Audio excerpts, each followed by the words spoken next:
All right, guys, now we're back with the Immortal Podcast, episode 12. Hopefully microphones are sounding good. We wanted to just reboot everything, make sure that it was a good show for you rather than have any issues throughout. But we were talking about, Nemo and I, about how there hasn't been much said about Diablo Immortal. We had our last show 3 weeks ago, and we really haven't heard anything official from Blizzard regarding Diablo Immortal. But in this time, Nemo, we have had Diablo 2 Resurrected that dropped, which I got to get my hands on. I know that you got your hands on that as well, and we got to play a little bit of that. Now, we have a handful of questions that came in through the Discord server, which we're going to touch on today regarding both of the games. Plus, of course, we're taking your guys' questions in the chat, and we're going to make some guesses and thoughts regarding Diablo Immortal as well. How you doing today, Emil? I'm doing really good, man. Really pumped about this. Well, we have some stuff to talk about with Immortal, right? Hopefully, we have some news soon. I don't like to use the word soon. I know I said that before. And then, of course, we have D2. So we've been playing D2 Resurrected, and it's really awesome, right? So we got some stuff to talk about there. I'm pretty pumped, pretty excited. Once again, happy Sunday, everybody. Welcome. Let's get going. Yeah, let's definitely get going. So, Nemo, let's talk about Diablo Immortal first. I mean, I don't want to go and beat a dead horse with when we're expecting the game. I was expecting it to come last month, to be honest with you. I was really anticipating it, but we're starting to hear some waves and some stuff happening, and I get the feeling that that it's gonna be coming this month. But I have said this before, right? I've definitely said before that we're going to be getting it. This is the month it's going to be coming. So really, this is just speculation from me. Is no official word or anything like that. Because I know that's really the first question that everyone's asking about Diablo Immortal is when is it coming? So really, I'm thinking this month. I mean, what is it? It's the 11th right now. That gives them 2 weeks. There's got to be something coming soon. This is the 4th month of the year where they have to drop 3 of these testing rounds and then drop in the the real game all by December. You feeling like this is the month, Nemo? Yeah, I am. I was feeling like last month was the month, but yeah, I feel like honestly, like I said, running out of runway, right? But we're almost in May. In May, April. I mean, we got to be there somewhere. So I'm assuming that is going to be this month. And also, like I've been watching some of the updates, right? I mean, there's been a couple of updates. The latest, I think, was a couple of days ago. Immortal Lab got a few more. I think it was like 1 or 2 rapid fire. So they're definitely doing something. If they weren't doing it, it'd be one thing, but they're definitely doing something. And yeah, I mean, soon, really, this month, I'm thinking. We have talked about all the updates happening on the back end, which means that Blizzard's actually playing the game. They're testing it. They're bringing new stuff. So what do you think is actually going to come? What do you think we're going to get round 1 of another alpha or beta? Do you think we're going to get a new character? Do you think we're going to get new stages? Think we're going to be getting some PvP? What are we going to see? It's a good question, man. So listening to what Wyatt said in the interviews and dissecting it and replaying it and just like watching his face as he was saying it, trying to, he has a very good poker face. That man is, I mean, it's hard to read him, but he has to. I was sitting there. Right, he does. He definitely does.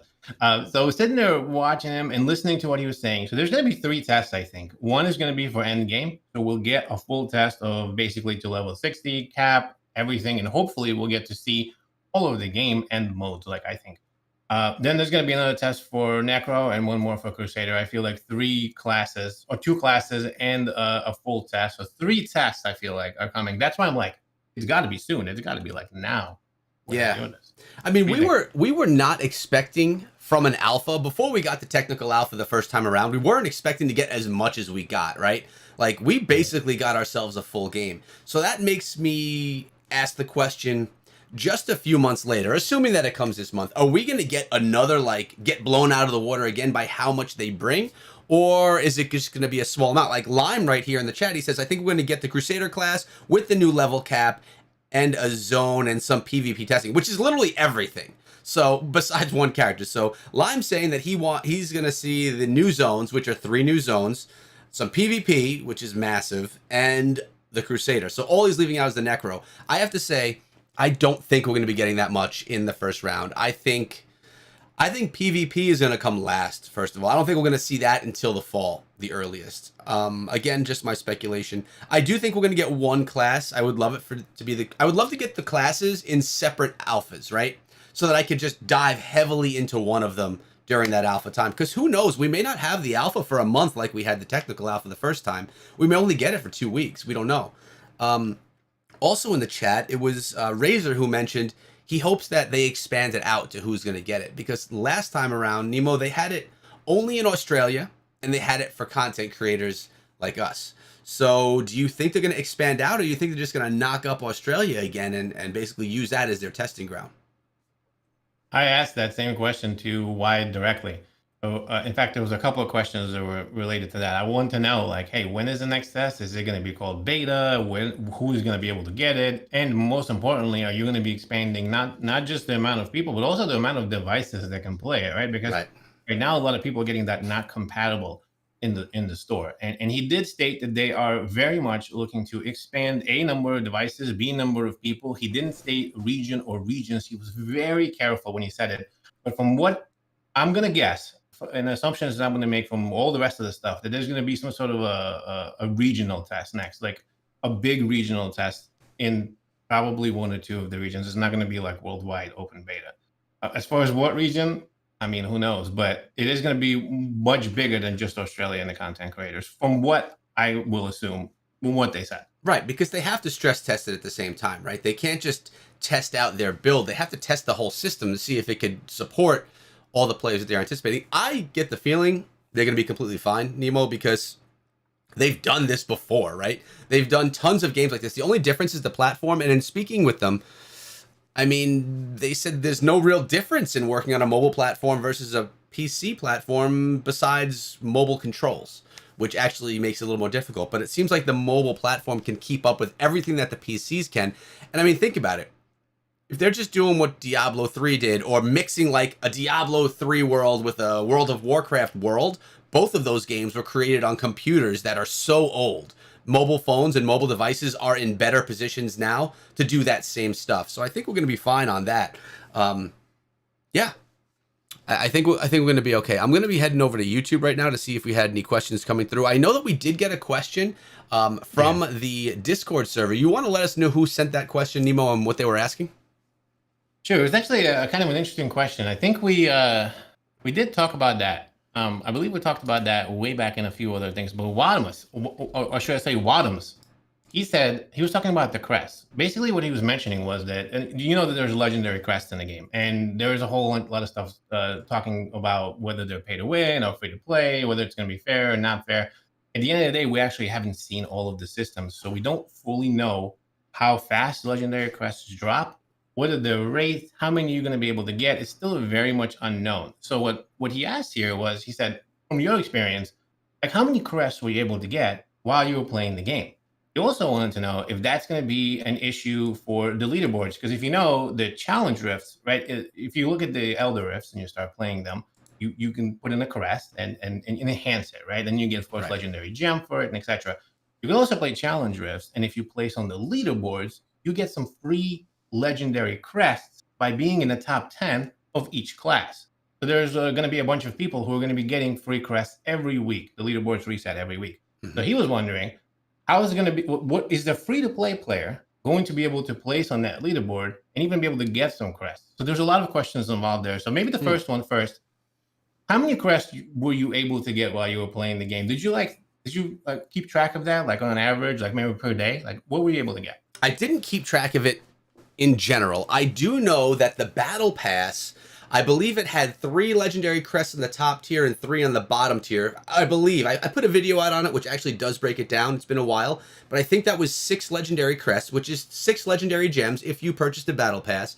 But you also, if I remember correctly, Nemo, didn't we find legendary crests just from like going through the world? Were they discoverable items or no? There was, so it was odd. I remember I did find a legend. I think it was just dropped though. I don't 100% remember, but I remember I got a free legendary crest by running around in the world. I don't remember how I got it though. I gotta look through like 2 terabytes of footage. I know. I hear you. I believe I did too, but it's not like a normal thing. You will much more often get legendary items than you're going to get legendary crests. All right. So going through the world, I honestly think that now, one other thing though, we did get batches of legendary crests, and I don't know if that was for So in mobile games, in free-to-play games, a lot of times things will happen such as an update will come in. A developer, and I'm not even talking about Blizzard, I'm speaking of other games. They'll say, thank you for downloading the update, for supporting the game, here's a reward. And in those rewards, you get loot rewards, you get, shards to get new heroes in some other games, things like that. They could easily do this, and they did do this in the technical alpha. They were sending out, thank you for participating in the technical alpha. Here's some legendary crests so that you could enjoy the Elder Rifts and get some legendary stuff. Now, there was a point where on one of my classes, I started it, and then I just didn't go on it for a few weeks, and then I went back in, and I had like 90 legendary crests. I don't know if this was just because we were testing out the technical alpha. They wanted us to really test out that system so that we could actually try it. It probably was that. I don't see us getting that many legendary crests for free, especially because this is how they monetize their game. This is one of their monetization methods. It has to be reined back, where I could see, let's say a season, a month, right? I could see us, if you are free. Actually, let's say if you get the battle pass, so you spent $5 or whatever it's going to be for the top tier and the lower tier, I could see you get 6 from there. Maybe in a month you would get yourself 10 legendary gems if you were to get the battle pass in total, from if you're playing often, finding them, running into them. But remember, if you're playing, let's say Nemo here, let's say Nemo is Mr. Big Bucks and he's just gonna buy thousands of legendary crests, which who knows if there's gonna be a gate on that, by the way, because they're very well maybe. I could do legendary or elder rifts with him, and I would get runes. With all of these runes that I collect, and you don't get them normally, but if you were playing with someone that's using legendary crests, I would get the benefit from those legendary crests in the form of runes. And when you get a whole bunch of these runes, and believe me, it's a lot of them, it's not like it happens quick, but I can then put those runes together to make myself a legendary gem.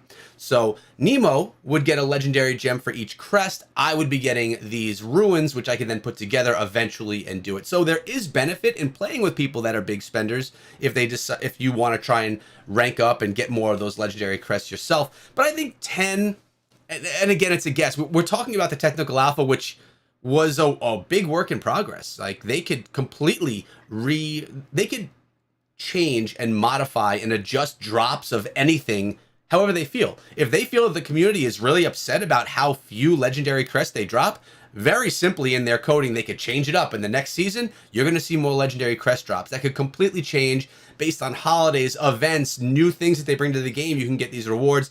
I think 10 is a safe number to say that if you're just buying the battle pass or $5 a month, you could probably expect to get about 10 legendary crests, which means 10 legendary gems, and then you'll be merging those together.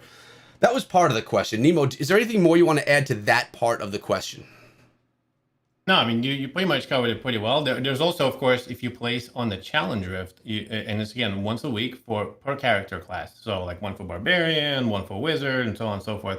And the top 10 places for each one of those challenge rifts will get legendary gems as well. So, and I mean, for that, you just got to play. So if you play and place on those once a week, I mean, you have a chance of winning. Mhm. And I think it's pretty high, to be honest with you. Like the first place was like a lot of crests. I was one. I think I placed number 7 or number 8 the first week before everybody started playing. I got in there real quick. Placed it, screenshot. I was actually top 3 in the world at one point. I still have the screenshot. There's only like probably 8 people playing, but still Doesn't matter here. Top 3, that's right. And I retired on top. So I think I was able to get 7 by the end of the week. And I got, I think, 7 or 8 free crests for that. It was actually like really. It was really nice. It was worth it, definitely. So you'd be able to get it that way. And I don't think you got them for any of the bounties. You got gold and stuff. So yeah, I think that's pretty much the only way you're going to be able to get a crest that we saw so far. One more thing too, they did give us 1,000 platinum. It was that's what they gave us per day, and they did that because they wanted to make sure that we kind of got through the game and played enough of it. They wanted to make sure that we didn't have, like, if we weren't the crazy grinders that we are, we were still able to get to the end game. They didn't realize there was going to be a Leviathan and a Nemo and an Echo and a Bloodshed who were just going to play nonstop for days, and we didn't really need it. Yeah. I mean, it really was. And some of the characters, it just stacked up on. So at one point, I remember I made a video buying 35 crests and putting them all into rifts, just running them to see what happens. That was because I stacked up all the money. for playing the game. Are they going to do that for real? No, it was just for the technical alpha, just to make sure we get through the game. Yeah, at the end of the day, we had to test the systems. And I mean, Vinny says right now in the chat, server down, here's a legendary crest to say we're sorry. And that could exactly happen. Like, if something goes wrong in the game, or if there's a maintenance break that kind of puts out the community because you can't play, yeah, they'll to them, it doesn't really cost them anything. And for us, it's something of value. So it's really great when a development team will do something like that to actually, you know, thank you guys or thank us for being part of the community and supporting them, even though they were on a 3-hour maintenance break and we didn't get to play. So here's a legendary crest, which at the end of the day, after a 5-minute grind of a rift, you're talking about a legendary gem, which is going to help further upgrade your stuff. So that's cool. But there was another part to this question, Nemo. You want to basically break that down too? I had something to say, but I don't remember what it was. Well, so this is an important one as well. He was basically mentioning free to play versus pay to win, right? One of the biggest issues that people are having with legendary crests, really in general, is the fact that some people are saying it is going to be gated by money. And if it's gated by money, then only people that are going to be able to pay will be able to get the legendary crest. And that's a guaranteed way of getting a legendary gem. And legendary gem is very important. We can talk about that if somebody doesn't know what that is, but it gives you a bit more power, and it gives you a bunch of other things that you put into your gear. So what some people are saying is that you could, if you buy a bunch of legendary crests, right, and you spam them, then you get a bunch of legendary gems, and you put all those really awesome top level gems on you, because you have to upgrade those gems as well. And then you go into a challenge rift. Are you going to be able to beat everybody in the challenge rift who is free to play, and then get all of the crests on top of it, and not allow the free to play player come up that rift or come up that, you know, that challenge rift and actually compete? That was the second part of the question. Do you want to take that? Sure, but first I want to say a big thank you to Razor and the Void Playground for coming through as subs on Twitch. I appreciate you guys supporting both the channels and the show that we're doing here right now. So thanks. But yes, I do want to touch on that. Now, Wyatt had mentioned in discussions that we had that he wants to offer value to players that are going to spend money on the game. Right? So how do you offer value in the game? I don't think that he thinks, or that he feels, or the Blizzard team feels, that a skin offers value. It's cool. It's something you may desire, but it's not something that's of value because you can't do anything with it besides put it on and look cool, right? So I don't think that's what he means by value. I think that he means some type of like a benefit. Some type of a benefit, I think, is the best way of putting it. Now, I do feel that people that are spending a lot of money in the game are going to have an easier time placing in challenge rifts. I think that's going to be the case, at least for a certain amount of time, right? Because let's say day one, Nemo, our big spender here, he spends however much it costs. I don't know, and it's also random because gem drops are random. Let's say Nemo already knows the 5 different legendary gems that he wants to get to max level, and he's going to spend as much money as he possibly can to get the legendary crests so that he can build up those gems. He's going to be able to get there. Let's say he takes off from work. He's going to be able to get there week 1, unless if there's a cap on how many you could buy, which, by the way, I think there should be. He's going to be able to get there. The question is, how long until me, which I'm not going to be free to play, but if I were to be, how long would it be for me, the free to play player, take to get to the same position as him, right? And this is the difference between pay to win and pay to progress. Pay to win would mean that Nemo got to this spot in 1 week, and it would take me 2 years to get there for free. That's a pay to win mechanic because it just takes too long. It's just too much time to say that the advantage isn't worth it. But if I can grind, if I'm a hardcore player, right? And if I were to grind and really spend a lot of time playing, and I was able to get there within 3 or 4 months, I think that's a pay to progress mechanic. Even more than that, even 6 months. If you think of Clash of Clans, Nemo, Clash of Clans, I mean, Town Hall 14 is coming out very soon. There's a lot of stuff to upgrade. Someone could upgrade in day one. Day one, spend thousands of dollars and be at max level Town Hall 14. But someone as a free player, it's going to take them, it's going to take them close to a year to get there. Yet we still consider Clash of Clans a pay to progress game. So I guess we could say that that's even a time frame that we feel is fair. So can someone get an initial advantage by spending money and by getting tons of legendary crests? Yeah. I mean, essentially, if you buy a legendary crest, it's essentially buying a legendary gem, except for you have to play to receive it. But if you buy a legendary crest, you're getting guaranteed some legendary gem. So I do think that, the first month or two, that person is going to have an advantage on the leaderboard. And in challenge rifts, but I think that's the only place where it's going to be an advantage, which is a very small part of the game.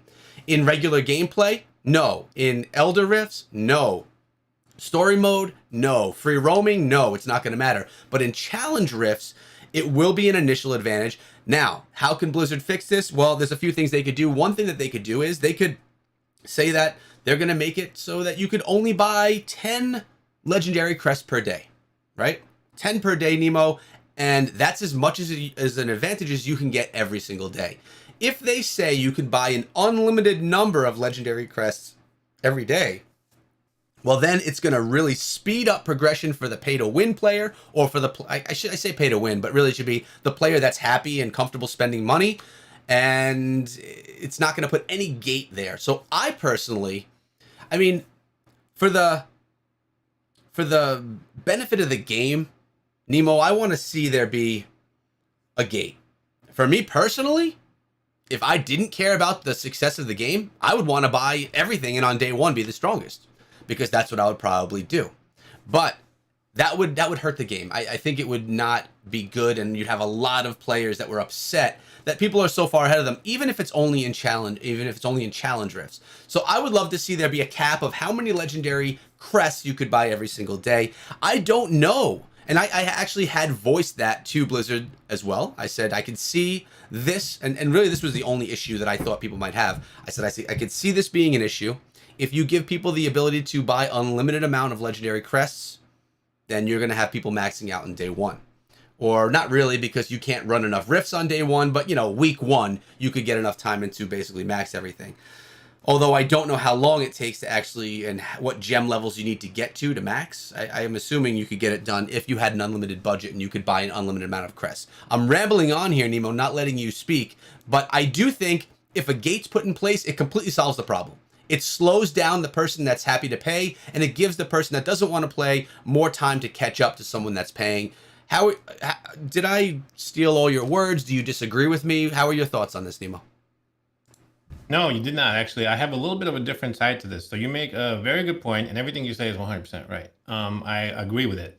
What I did was, when I was actually speaking to Wyatt, when I had a chance to speak, I directly asked him this question, and I particularly asked a question about a gear level, slot level versus gem level, because that is not the only way. So, okay, there's multiple parts to a character, right? There's the gem levels and how they are. And yeah, if you have max level gems and someone does not have max level gems, you will be better than them. Mm-hmm. But that's not the only thing that rates your character. You have gear levels. You have gear slot skills, right? So for example, let's say we start the game and I'm the big money bag and I drop a bunch of money and I put a bunch of legendary crests and I get a bunch of legendary gems. I upgrade them, I get them to max. But I still didn't play the game.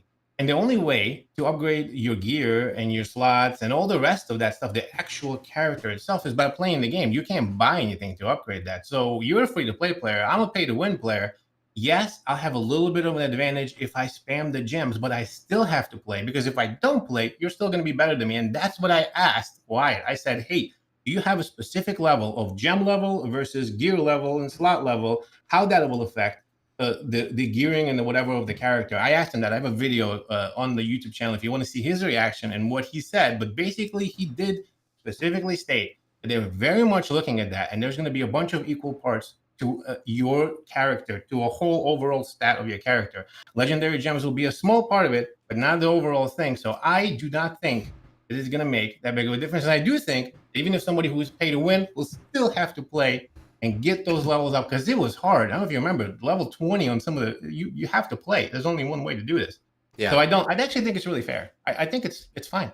That's my opinion. Yeah, I actually think it's fine too, Nemo. And you did bring up some points that I failed to remember, so thank you. But if you have the grinder, the 7-hour-a-day player who also doesn't mind spending that money, that's where a small advantage could come into play. Someone that's going to be a hardcore player, grind like crazy, but someone that is just a casual dude that wants to hop on for a half hour a day to do his bounties, if they buy everything, they're not going to be able to compete even at the highest of levels, because they're not going to have, well, one, the experience, right? You need to actually understand how mechanics work, and they're not going to have the all-around strength. They may be able to have the gems, but that's really where it's going to lie. And over here on Twitch, Red October says, okay, you get 5 legendary crests, right? 3 of them could turn out to be Mocking Laughter. There is a gem that I do feel that Mocking Laughter is going to have its place, though. We kind of discussed this a little bit in the last episode. Yeah. But yeah, it's not the gem that you are looking out for. Basically, what it makes happen is all the enemies are going to attack you. So if you're playing with a team and your tank becomes in some way having some type of an immortal build, then it could be beneficial. But overall, it's not going to be the gem you want. But yeah, it's random, so you don't have the ability to say, I want this gem and this gem. You're just getting legendary crests and getting random drops. But let's turn it over a little bit here, and let's talk about Resurrected, right? I actually have some footage of that, so while I get the footage, why don't you, Nemo, just take a second and fill everyone in on how we got Resurrected, like basically what is that all looking like so far for us? Sure. So we all know Vicarious Visions, actually a studio that's close to me and Echo, redid Diablo 2, right? They called it Resurrected, which they did a bunch of different things to it. And I mean, one of the main things, of course, is made the graphics, right? They made it look a lot better. It's running at 60 FPS. And the game is beautiful. I don't know if anybody played D2 back in the day when it was released in 2000. I think that's when the game came out. I played it. There was a whole... I feel like a lot of people that play D2 are in a very much a group, almost a community of people that love D2. They love the way it is. They don't want to change, and they don't want to play anything else. So what D2 Resurrected is basically a love story to Diablo 2. It's a sort of like a montage, right? It's like it's a someone who is a big Diablo 2 lover remade this game and was very careful into making sure that they did not change any of the systems in the game, affect the gameplay. It just made it pretty, made it beautiful, made it amazing, made it run better. So if you're a Diablo 2 player, I mean, to you, this is nostalgia. You get in there, you're like, oh my God, I remember doing this, but this looks so much better. It's so amazing. And then if you're new to Diablo 2, you haven't played it, this would be maybe more of your level. I think when you start playing it, you'll see like, oh, wow, this is not a game from 2000. So we got technical alpha for a little while. We were able to play it. You're able to pick 3 classes, right? One of the 3 classes and play it. And yeah, Echo, what do you think about it? Did you play? Did you have a good time? I see a barbarian over there. Yeah, I did play it. And I mean, you guys all know that I'm a mobile guy, right? I like mobile controls. I like the ability to game on the go. It fits my lifestyle. It's a topic that I talk about a lot. So one thing that I don't like about Diablo 2 Resurrected is that it's on PC. And that's only, not that I don't like PC games or that I don't like console games, because I do. I just find myself having less time to engage with them, right? It's just the fact of my life, how I make content. Because it's on PC itself, it's something that is less accessible to me. It's not a downfall at all about the game. I mean, it's just the platform that works best for me. Now, this is the first time I ever played Diablo 2, right? I have never played it, never looked into it very much. My first experience in Diablo was with Diablo 3. So I jumped into this and I'm like, well, this is pretty cool. But it is, and I said this in a video where I did a first impression video, this game is brutal. Meaning, you are penalized if you die, big time penalized. How you have to travel, big time penalized. Your pack carries a very small amount of stuff. This is a game, I mean, when did Diablo 2 come out? Like 90 something? 2000. 2000. So, okay, it came out in 2000. Back then, games didn't hold your hand, right? They just basically drop you in and you're going to figure it out, or you're going to rage quit the game and go play something that's easier. Because this game right here is not easy. It definitely, like what you're seeing on the screen right now is me going through a dungeon. To complete this dungeon, which I actually did, I didn't realize it. See the rays of light, because I was learning.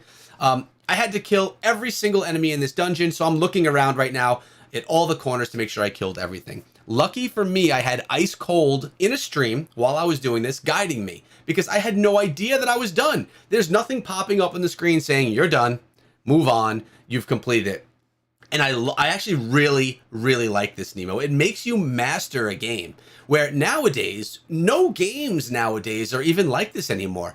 Everything is going to give you a tutorial of some sort. There was no tutorial here. Everything is going to give you guided maps. They're going to give you guidance to where you have to go. There is absolutely none of that here. There's going to be ways for you to, enhance things in games nowadays. None of that here besides your basic grind type stuff. You basically need to learn by yourself, from watching content creators that are going to be giving tips, from talking with friends. So something that I learned here was whenever I go into a boss battle, I want to drop a portal back to my village so that if I die, I can go from my village directly back to that battle, or else I have to run across the entire map to get there. I would have never known this if it weren't for Ice Cold, who was telling me this in the stream. So things like that aren't told to you inside of the game. They're not just handed to you. You have to actually figure stuff out. And it's beautiful in one way, and it's not beautiful in another. I mean, people nowadays, so let's say someone that's in their early 20s, right? Or a teenager picks up this game. They're not used to games like this, most of them. They're into, they're used to games that are going to be much more hand-holdy. So this could be difficult for them. But at the same time, Nemo, I don't think this game is being built for them. I think this is being built for some of the hardcore old schoolers that just wanted a better experience. And me, not knowing what Diablo 2 originally looked like, I hit some button combination accidentally during my stream, and it popped up everything in the old school graphics. I'm like, wow. When I saw the difference between Diablo 2 original and Resurrected, massive difference. You look at this now and you're like, okay, this isn't graphics of 2021. But when you see what they made this out of from, it's like 100 times better. So, gameplay, totally fun. Gameplay, totally hard. If you can get your hands on the alpha of this, or when it comes out, do I think it's worth getting? Of course. Depending on the price, which I don't think is going to be very high, I think the game is a ton of fun. If you're into action RPGs and you like playing on PC, you really can't go wrong. At the end of the day, Diablo Immortal is like a lot of people's favorite Diablo ever. I mean, there's still people playing Diablo. Did I say Diablo Immortal? I meant Diablo 2. Diablo 2 is the favorite Diablo by many ever. Maybe because it's like the roots of where things started from, or really, it didn't start from, but it came from there. I don't know. Nemo, help me stop stumbling here, man. I'll be honest with you. I love this. I love this so much. And I'm not a really huge Diablo 2 fan. I mean, I played Diablo 2, right? I actually started off with the Amazon. This time I picked the Sorceress. I don't know why. Well, because of my love for the Wizard in the Immortal. I never played with the Sorcerer, so I picked her. But in general, I never really was a super hardcore Diablo 2 player. But I definitely played the game. I mean, what's awesome about this is we have Diablo 2 and we have Diablo 3. Both are getting updates. Both are getting patches. And both are very different, right? Like the people who played D2 are super hardcore. You mentioned a lot of stuff like the game does not hold your hand. It's for many reasons. One, because back in the day, things like that were basically how things worked, right? You didn't have content creators, you didn't have YouTube, but you just had to play the game. And in fact, back to school, I have friends who play still old school WoW Classic because they don't like the new WoW. They don't like the hand holding. They don't want to be told, like, here's a quest, this is where it is, go find it. They want to know, like, okay, you have to go do this, and good luck, have fun. Go find it. And that's what D2 kind of is, right? It's the old school stuff. You still have to carry the scrolls or whatever versus just being able to teleport back and forth into town or things like that. You have to manage your inventory right. Every decision in D2 matters, every one of them. Every piece of gear matters. It's not like in D3, which is a bit different, right? You get like a piece of gear, oh, this is great, throw it out. Or you get a legendary, this is great, but I throw it out. It's not the same. This is what I love about D2, but at the same time, people who aren't hardcore into it, it definitely cuts them out of the game because they get super frustrated. They don't understand. They don't know what's going on. If you've never played, right, any of the RPG games that you get dropped into Diablo 2, you might have a little bit of a rough time. You might make it, you might not. So the newer games are kind of a hand-holding in that sense. So this is why I feel like Vicarious Vision does a great job in kind of fine-tuning everything and just doing the looks and the feels and the music. Like I said, a love story to Diablo 2. This is what this is. And that's why there is no hand-holding. I love that. I think it's awesome. But I love the fact that we also have D2 and D3 and Immortal. And we got D4 coming out. This is insane. This is so much. I love that. I love that. Nemo, there's never been more Diablo in anyone's life, which is pretty awesome on different platforms to play. But I mean, there's also something we have to think about. Back in 2000, when this came out, were people more like one game people? Like they were gonna buy Diablo 2, and they were gonna grind that game for a year. Nowadays, especially with mobile platforms and free to play platforms on PC, all this stuff, people are playing a ton of games. So the window that a game has to capture someone is a lot less than it used to be. So someone that went out and purchased Diablo 2 for whatever, 60 bucks, 50 bucks, whatever it was back then, they bought the game. They are going to play that game, and they darn well are going to enjoy it because they just spent 50 bucks to do it. But now, when let's like Destiny 2. If you dive into Destiny 2, it's free. In the first hour, if you're not enjoying it or if you have no clue what's going on, you're going to say this game sucks and you're going to throw it out. So nowadays, developers need to be more careful because their window to capture people's hearts is so much smaller. So it's kind of, in my opinion, important that after an hour of gameplay, you kind of feel like, wow, I'm good at this game. And you're going to want to play more. If you're still struggling after an hour on a game that you didn't have to pay to get, you're going to probably put it down. I mean, I've done it myself. Picked up a game, I want to give this game a shot. You play it for a little bit. If I don't very quickly get an understanding of what I'm supposed to do, I'm not going to spend a lot of time playing that game. Part of that is because I have a ton of games to play because this is my job, what I do for a living. But I feel like a lot of people are in that same boat. So let's say Diablo Immortal comes out, and it was a different game, of course, but it was this format where it was just brutally difficult. Free to play, I think you'd have a lot of people downloading it and discarding it because they wouldn't understand it. So a lot of games, including Diablo Immortal, are doing this, and they maybe are even kind of forced to make things a little bit more player friendly. Because think about it, you dive into a game, right? You learn it in the first 10 minutes. In 20 minutes to 30 minutes, you're winning. You're winning your battles, whatever it may be. I mean, PUBG Mobile, your first round, you play against complete bots. Literally everyone that plays PUBG Mobile wins their first round, unless if you are a complete noob, right? So, and us content creators, we all make a video on it, how we're the best. We played one game and we beat everyone, right? But that's what I'm talking about. Games nowadays, developers want you to jump into a game and feel like you excel at it. It's going to make you want to come back and play more. It just satisfies your pleasure centers. I mean, really, that's what it's doing. I think it's smart if you want people to come in and to start playing your game and to continue playing your game, especially with the free-to-play model. With that being said, I don't mind the more hand-holding, to be honest. In Diablo Immortal, I like that there's footsteps, and I like that I can auto-quest to things. But after playing this, I do understand a little bit better what some of the old school Diablo people are talking about when they say Diablo Immortal's too easy. I mean, you've heard people saying the same thing, right, Nemo? Oh, I mean, the D2 players think D3 is easy. They they don't play that. I mean, I know a bunch of exclusive D2 players. They still play D2. They're like, no way, man. D3, that's that's crazy stuff. No way I play that. There's like directions there and things, and then there's things in there. I'm like, yeah, I know. The idea is choice, though. But I mean, but it does make sense. If you want to reach a wider audience, you're gonna have to make sure that it's more friendly towards the most amount of people. If you want a hardcore audience, like a D2 players, that you do a game like this, and this is why the game would never work in a free to play. This is why, in fact, like I said, they were very careful in what they were doing here, because one or two small changes to this game mechanics or something, and they'd have a riot on their hands. They know that. The D2 players love this game. They don't want it changed. Yeah. I love that. Let's talk for a second about, let's combine. I don't know what can you actually Google really quick how much money Diablo 2 grossed over its lifetime? Can you check that out?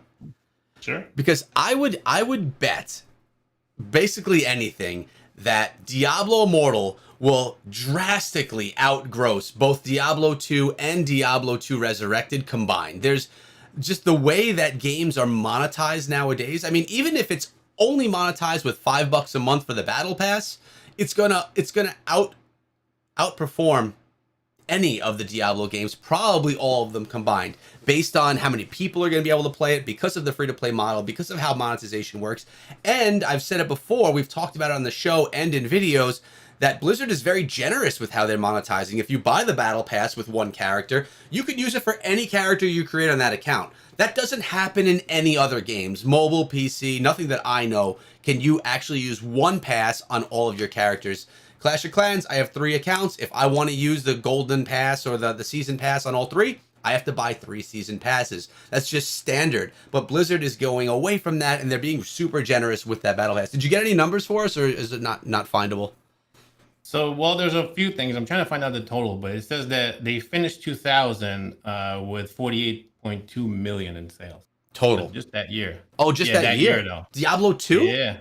I mean, that kind of is rough. I'm thinking overall maybe, but that's what the Wikipedia says, but I never believe Wikipedia. So give me a little bit more time. Wikipedia is the most reliable source on the internet. Just saying. Well, I did hear it on the internet. Well, I will tell you, Diablo Immortal is going to make insane amounts of money. I can't wait for it to be out for a year so I could see these investor calls to say how much they grossed that year. It's going to be incredible. Hey, we got Ice Cold in the chat right now. We were just giving some credit to you for showing me around Diablo 2 Resurrected. So he's here in the chat, and this is what part of being in the Discord community is all about, right? It's for Diablo Immortal. Like, that's the focus of the channel. This is a little sidestep here because this alpha came out and it was a lot of fun, but we're really building a Diablo community, and when we're all ready to go, you guys are going to be able to join Nemo and I in the guild that we put together, 150 plus. By the way, in my thread, which is the what we call on that thread, it was look, the guild names. There's like 30 or 40 suggestions for Echo guild names, because Nemo said if he could have the Scrappy Wizards as his, that I could name the first one after mine. So we're going to be doing a little vote in there to see what we want to actually name the guild.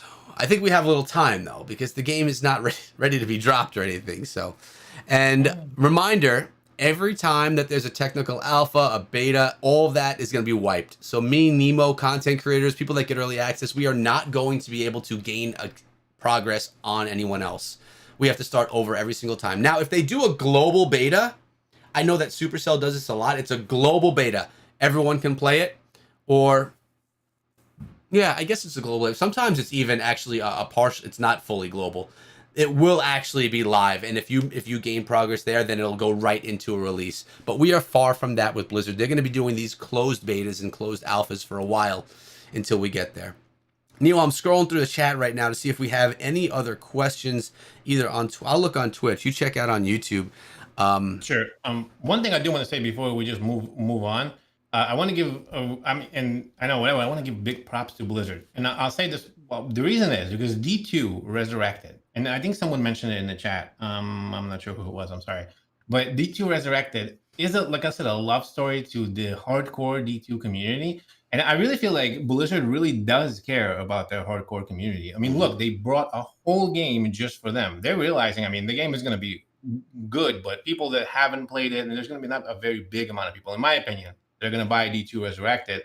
A lot of the hardcore community is just going nuts over this, right? This is their gift. This is like, hello, here's the D2 Resurrected for you. This is something that you wanted forever. Here it is. I got to give hats off to Blizzard for that. And I'm really excited for Immortal because they talk the same way about Immortal. If you've been on the calls, right, you've heard Wyatt and the rest of the people, I mean, whoever is negative about it doesn't really understand how much Wyatt and team really love this game. I'm not getting paid for this. This is totally free. I get nothing for saying this. I love that. When I listened to him talk, it was like, it's his baby. I know I've said this before, but I'm going to say it again. It's his baby, and they were so careful about making sure that everybody loves the game. This is perfect. This is great. It is not pay to win and all the rest of that stuff. The game is going to be perfect. Really excited for it. All right. Sorry, there's my spiel. I wanted to say that before I moved on. No, it's all good, and I agree. By the way, we have Muggle Mama in the chat, and she's there saying to Red October that there's no D4 Alpha coming this year. I think D4 is quite a ways away. Especially getting to know Blizzard and how their timelines work, I don't think we're going to see Diablo 4 for quite a while. Which for me, I'm fine with that. I mean, you give me Immortal, I'll be a happy guy. So, all right, Nemo, grab us another question from the chat before we start to close things out here for the day. Oh, there was a few questions. There was one question I think Red actually asked this. Let me go back to this because I wrote it down. He asked for the drop rates for legendary gems Okay. and how many are there going to be. So we did ask that question. But why? They are random, but there are rates for each one of those things. Like they're tiered. So some gems are worth more and will drop less, and then some gems, like you mentioned, mocking laughter. Hmm. Is going to be dropped like it's hotcakes. I've had that was my first gem that I maxed out, and that's the one that I never used. But what's great about these gems, like you said, there's going to be a bucket of them. There is X amount of gems that are available now. There will be probably some more later. They're very specific, right? And it's good to have the mocking laughter, maybe for 1% of the time when you want to be a tank and taunt. But it is good to have it, and there's going to be a bunch of other gems as well. So that was one of the questions I wanted to pick that up. Red, that was for you. Yeah, and like anything else, gems, gear, there could be new stuff added, created for this game at any point in time. We could have the same, whatever, I don't even know how many gems there are, 12 gems, and then in 6 months, Blizzard can just completely make up a whole new gem idea, drop it into the game. That's got to be grinded. And remember, that's going to be added into the drop rate with the gems that you already have. So if you have a player who maxes out his gems, he pays, or she, and maxes out everything, well, then a new gem comes to town, they are going to have to buy a lot of legendary crests so that they can get the drops that they're looking for on that brand new gem. So it's going to be actually, for someone that is not spending all that money, they're going to be able to still get the reward of other gems that are dropping that they can use, while someone that already maxed out all their gems, they're only looking for one specific gem, and if that's 1 out of 12, odds are not good on you getting that drop every single time. So that's going to be a benefit for someone that isn't maxed out. But, it just goes to the point that Blizzard has mentioned many times that this is going to be a regularly updated game.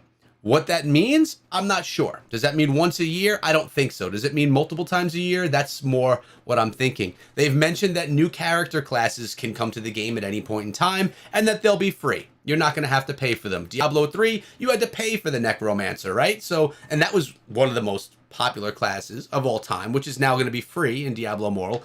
Can't wait to try it, by the way. But I mean, all this stuff comes free, and that's what a lot of people disregard. Like, you're getting everything for free. If you want to be one of the best player in the game, then sure, you could pay. You could pay and get some bit of a boost with those legendary crests. Although, as you mentioned earlier, it's a very small boost. But for the general public, 95% of people playing this game, if they want to, they could play a full game with all characters, all game modes, 100% for free.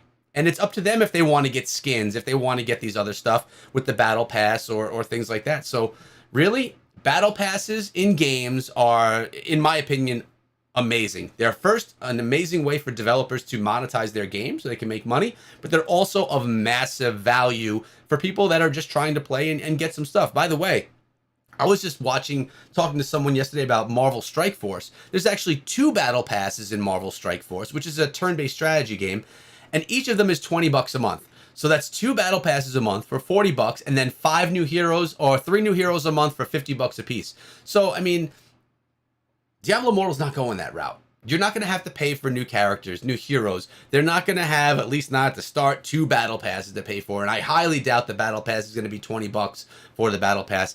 My assumption was 5. I guess it could go all the way up to 15 from standards I've seen in the industry, but I'd probably say between $5 and $7 for the battle pass for a month. I just think they're doing it right. I mean, and the more I see other games that are in the pay-to-win genre, I'm talking about turn-based strategy games and kingdom builder games, which I've had a lot of experience with lately. There's endless ways to spend massive amounts of money inside of these games. And Blizzard's not doing that. They're going with gameplay first. And for 95% of the people that are going to download this game, they are going to not have to spend anything, and they're going to have a lifetime of amazing times playing the game. And they probably will spend because the value is there, and that's how they make their money, right?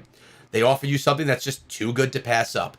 I need that skin. I want some more legendary crests. It's only $5 for a whole month, plus it gives you something to grind for, because for me, once I finish a battle pass in a game, I kind of find myself saying, okay, well, I'm done. And then I kind of lay back a little bit. So it gives you something else to grind for. It's the way to go. I mean, I see battle passes, free to play model in 10 years being the route for all games. I really do. I think that being able to go pick up a game for $60 and play it and then get content updates that you would pay $15 for, I think it's a thing of the past. I don't think we're going to see it as much. And for most players, I think that's you're getting more value out of the game. I mean, I was looking at my Steam thing the other day, Destiny 2. I only played 7 hours of the game, but I played 7 hours and never paid $1 for the game. I just had fun for 7 hours, paid nothing. I think that's the way to go. Any last things that we want to discuss, Nemo, before we close doors for the day? Well, you made a good point about all of that, and I think one of the things that people need to also remember is the whole competitive aspect and the leaderboard, and somebody who would be affected by what we just talked about with the legendary quest is only like you said. I don't even think it's 5% of the player base. Most of the players just want to play the game, want to have fun, want to enjoy it, and this is the biggest positive for a player base. This is the best possible way that you can do this, because we are going to expand our community to everybody versus people who are going to just pay.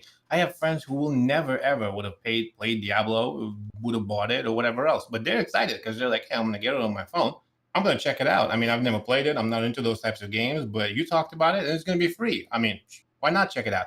They're going to check it out and they might get into it. This is how I checked out all the rest of the game. This is how I checked out Clash of Clans. Somebody said to me, hey, there's this game called Clash of Clans. You should check it out. And I was like, nah, I don't even want to play it. And it was free. I didn't want to play it. And then all of a sudden I downloaded one day and poof, I got hooked. 7 years later, I'm still playing Clash of Clans.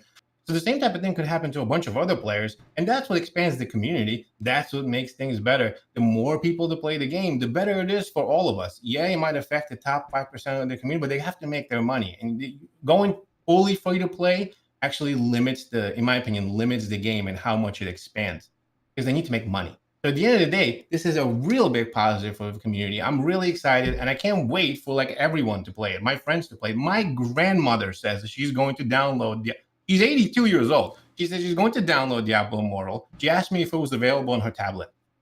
My grandma. So, I mean, case in point, I don't want to hear nothing else. My grandma's going to play Diablo Immortal. This is awesome. That shows the influence that Nemo has on his community, right? Even grandma is going to download. By the way, taking it back to, I saw Muggle Mama say, wow, that's a lot of money, when we were talking about Marvel Strike Force and how expensive it is. I started playing a kingdom builder on my main channel. It's called Infinity Kingdom. It is the least pay to win of all kingdom builders I've ever played. I've already spent $500 on this game in 1 month, and the progression that I gained from it is nothing crazy. You could easily, and there are players that are spending probably around $100 to $150 per day. And if you ask how I know this, there's two ways. One way in this game, you can see people's purchases, because every time someone purchases something, it gives a small reward to the entire club or the entire clan or guild. So I see certain people, we're not going to name them, where they have 20 to 30 different purchases per day. When you go to the shop, you can see what those purchases are. People are spending, I mean, there are $100 packs that people are buying every single day. I've purchased a few of them, not every day.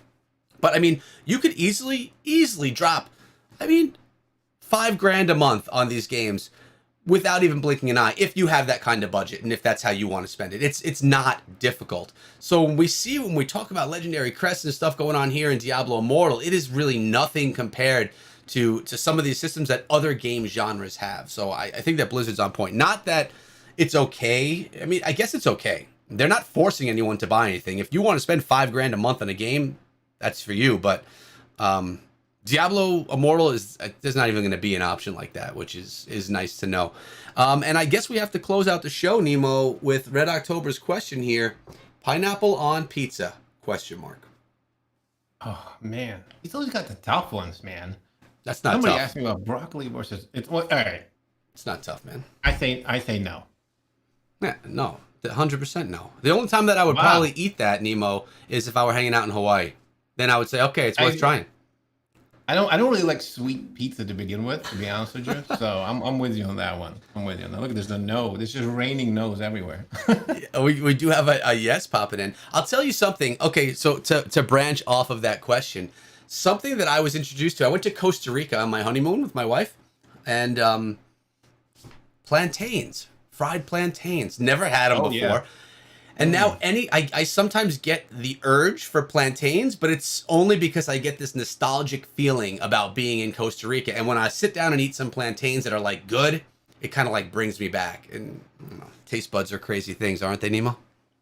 Oh man, did you have the sweet ones or the other ones that they put like salty like radish stuff on? Which No, one it was did definitely a sweet one. It was more like a candied plantain type thing. have you tried the other ones? I Those are don't. really good too. You seem Oh, to they like put, like, salty little things radish more on than it. sweet things. Am I right? It's really good. I didn't think I was gonna like it, and then I tried it. It's a fried plantain, but yeah, they put like little horseradish and a bunch of other. It's Hmm. so good. You should try it one time. Yeah, by the way, a little inside fact. I know sometimes in my videos, especially lately, because there's not a ton to talk about Immortal, I go off on tangent and I start talking about my life and things that I like. And we don't talk about Nemo's life a lot, right, and what his all about. But Nemo, from what I hear, back in the day when he was just starting out YouTube, he had voiced his interest to me about doing a cooking YouTube channel because Nemo actually likes to cook and he likes to cook with his family and stuff. So, Nemo, why don't you fill people in a little bit about yourself, man? Don't be such a secret all the time. Man, you're just. I thought we were ending the show. It's 12:01. No, I don't know what it is, but I love not just I love eating, but I honestly just love flavors. It's one of my things. Not that I'm a chef or anything like that, but a lot of people really tell me that I should have been a chef when I was younger because I could pick stuff out. So like when someone cooks something, they always say, "Hey, what's in there?" And they always pick me. They're the ones that tell them because I can always pick out all the flavors. So I do enjoy cooking. At one point, I did have an idea of maybe starting a cooking channel with my family. It's still on the table. I don't know. We'll check it out. Maybe one of these days. I'm actually getting really hungry talking about this. I think what we need to do is have Blizzard sponsor a West March cooking show, and it can be hosted by Captain Nemo himself. Wow! And Oh, good lord! based in West March. I think it could be incredible, and we could all go to your restaurant virtually. It'd be fun. Sounds good. I don't know. I would love to cook. I got my little chef hat and everything ready to go. It's white. It's great. I'm ready to go. I bet you do have it. But guys, we're getting out of here for today. I want to thank everybody that was here over on Twitch, everybody that was here over on YouTube, and I want to remind you guys that without this show, without your questions, I mean, this show really is just me and Nemo BSing about nothing. So thank you guys for bringing your questions. Thanks for staying until the end. And if you missed something in the beginning, like when we're anticipating Diablo Immortal's release, this is going to be live on the channel in about an hour as a video. You could watch any parts that you missed, skip around, watch the whole thing, do whatever it is you want. But let's spread around the internet that Nemo prefers salty over sweet and that he is a cooker. He likes to cook. But we're out of here for today. Nemo, last words before we go. Thank you so much for hanging out and just making my Sunday. I love this show. I love hanging out with you guys. This is great. I can't wait to be back. See you soon. Yeah, and last question coming in. Nemo, when is the alpha ending for Diablo 2 Resurrected? Do we know? I don't know. Actually, I don't know. We don't know. I don't know. That's okay. Others will, and they could tell you. Have a great day, guys. We'll see you back in 2 weeks. Unless if something crazy happens and we get Diablo Immortal, we'll see you sooner. But 2 weeks with episode 13 of the Immortal Podcast right here on Twitch and on YouTube. Love you guys, and be good.